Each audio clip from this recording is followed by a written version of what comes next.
छात्र आंदोलन समय पुलिस कार्यानुष्ठान और जड़े छात्री मृत्यु घटना को नहीं बहुजन मुक्ति पार्टी पक्षर भवानीपाटना एक सांबादिक सम्मिलन आयोजन कर अवसर में दल पक्षर घटनार निंदा करा बेले आंदोलनरत छात्र छात्री सुरक्षा नूतन शिक्षा नीति 2020 बातिल एवं केंद्र सरकार शीर्ष नेतृत्व इस्तीफा दाबी करा भवानीपाटना स्थित बामसेठ कार्यालय बहुजन मुक्ति पार्टी पक्षर आयोजित सांबादिक सम्मिलन में दलीय नेतृवृंद संप्रति घटी छात्र आंदोलन समय पुलिसर कार्यानुष्ठान और छात्री मृत्यु घटना को नहीं उद्वेग प्रकाश करते सेमाने आंदोलनरत छात्र छात्री सुरक्षा निश्चित करने सह नूतन शिक्षा नीति 2020 बातिल करने को दाबी करथिले। एथिसह प्रधानमंत्री केंद्र गृहमंत्री एवं केंद्र शिक्षा मंत्री इस्तीफा दाबी मध्य उठाइथिले।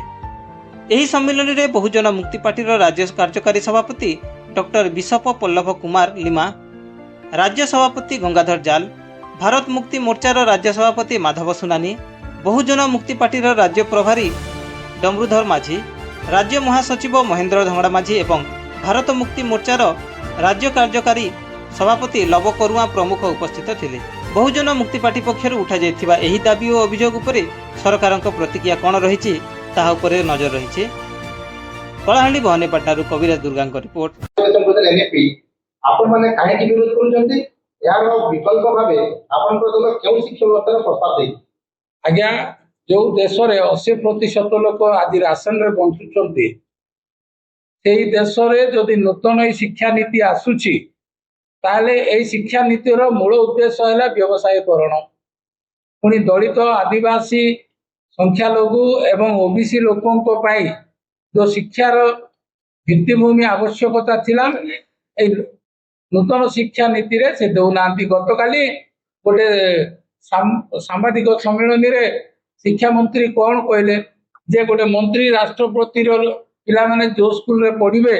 साधारण लोक पिला माने कोन से स्कूल रे पढ़िबे एमिति गोटे कोन शिक्षा मंत्री होते देशर माने एमाने केवल धनी मानक पई शिक्षा रखुचंदी। तेणु आमे ए जो गरीब विरोधी शिक्षा नीतिर तीव्र प्रतिवाद करुचु एवं या बातिल निमंते मध्य दाबी निर्दिष्ट घटना किंबा नीति को आधार करी ए अभियोग करूछंती एवं या विरोधी आपनकर परवर्ती पदक्षेप कोन रहै। केंद्र सरकार बर्बरता तो सारा भारत सारा विश्व देखिला तांकर से 20 तारिखर जो बर्बरता रूप छात्र मान उपरे ताहा प्रतिवाद केवल एई छात्र माने करू नांती विश्वर आपण प्रत्येक प्रमुख सहर मानकरे मेलबोर्न ठारू आरंभ करी इंग्लैंड रो लंडन रे न्यूयॉर्क रु जर्मन रो बर्लिन सब जगह भारतीय माने प्रतिवाद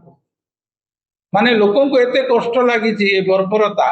गोटे झील को रेप कला भाया जड़े आईपीएस ऑफिसर धरी तार प्राइवेट पार्ट रे हाथ मारुचंती से माने निरीह छात्र माने कौन से राजनीति पाई से माने आसी नांती तांकर भविष्य सुरक्षा पाई आछंती से मानक ऊपर निजर अपारगता लुचेबा पाई ए जो बर्बरता केंद्रीय बाहिनी कहतु किंबा स्वराष्ट्र मंत्री अधीन रे थिबा दिल्ली पुलिस जोटा करिसंती तेणु आमे स्वराष्ट्र मंत्री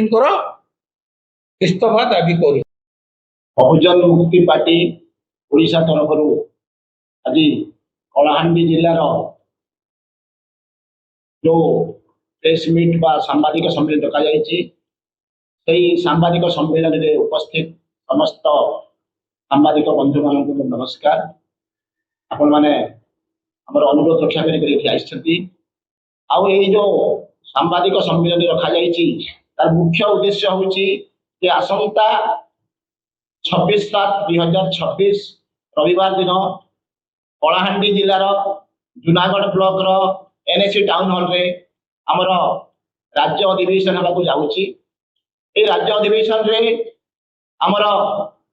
ओडिशार समस्त प्रांतरू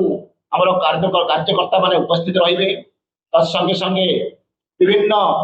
राजनैतिक दलर मध्य किछि लोक उपस्थित रहिबे।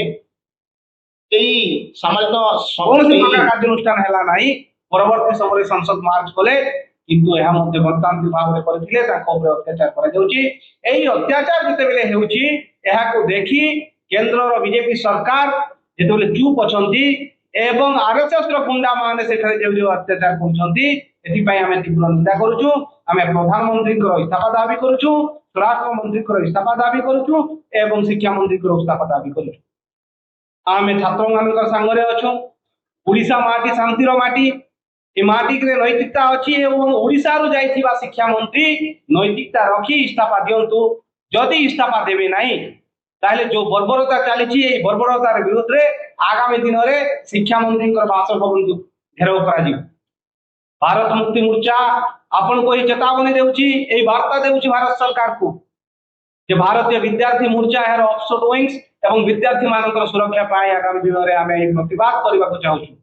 जदि आपण माने ए प्रतिवाद रखिबा को चाहउछंती, आपण माने चाहउछंती जे देश रे शांति रो न्याय मिलु, तेबे तुरंत आपन इस्तीफा और कार्यानुष्ठान हेउ, छात्र छात्री को सुरक्षा व्यवस्था करे।